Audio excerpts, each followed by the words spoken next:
మాకు ఎలాంటి అభ్యంతరం చేశాము. అదేవిధంగా ఏదైనా అది సంఘటన దురదృష్టకరం.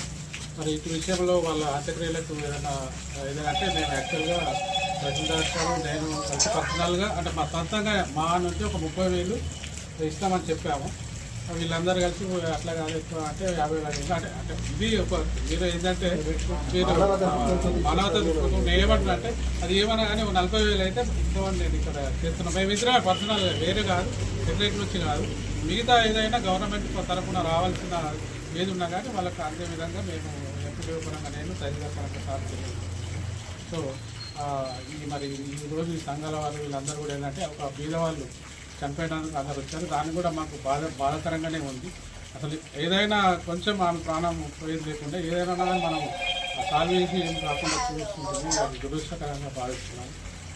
మరి దీని పరంగా అయితే మేము సహాయం చేయడానికి ముందుకు వచ్చాము. విచారకరమైన సంఘటన. దీనికి బాధిత కుటుంబానికి ఆమె ఆత్మహత్య నాకు ఇచ్చే వివరాలను కోరుతా ఉన్నాను. బాధిత కుటుంబానికి నా ప్రయాణ సానుభూతి తెలియజేస్తాను. ఇంకా చట్టపరంగా ఇలాంటి చర్యలు తీసుకొని ఖచ్చితంగా అటువంటి చర్యలు తీసుకుంటాము. దానికి వెనక చర్యలు కానీ తదుపరి నివేదిక ఎస్హెచ్ఓ గారికి ఇచ్చిన నివేదిక ప్రకారం ముందుకెళ్తా ఉంటాం. ఎస్హెచ్ఓ దళిత కుటుంబానికి చెందిన వ్యక్తి కాబట్టి వీళ్ళందరూ కలిసి నాయకులు అడగడం జరిగింది. సార్ పేద కుటుంబం మీకు ఆదుకోండి అని చెప్పేసి.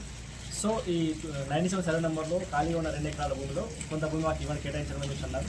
కొంత దరఖాస్తు పెట్టిన ఖచ్చితంగా నేను ఆడియో గారికి పెట్టాను. ఆడియో గారు కూడా సానుకూలంగా స్పందించారు. కలెక్టర్ నివేదిద్దాం, కలెక్టర్ని చెప్పించే ప్రయత్నం చేద్దామని చెప్తున్నాను. అప్పటి చర్య ఖచ్చితంగా తీసుకుంటాం.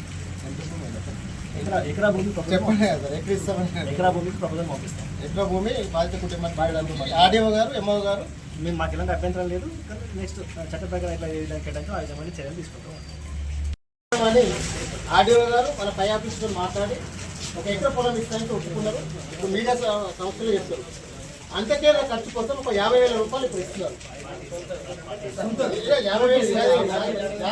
50,000 రూపాయలు అంత్యక్రియల కోసము గ్రామ పంచాయతీ సెక్రటరీ పైన ఈ జరిగిన దానికోసం చట్టపరమైన చర్యలు తీసుకొని ఆమెను చట్టం ఏం చేస్తూ శిక్షించుకోవడమా, సస్పెండ్ చేయడమా, మన ఊరికి జరిగిన ఇబ్బంది అనుకుంటే పూర్తి యాక్షన్ తీసుకుంటాం. ఎస్ఐ గారు కూడా ఆమెపై కేసు నమోదు చేసిన దర్యాప్తు కలిపి ఆమెను శిక్షిస్తామని చెప్పడం జరిగింది.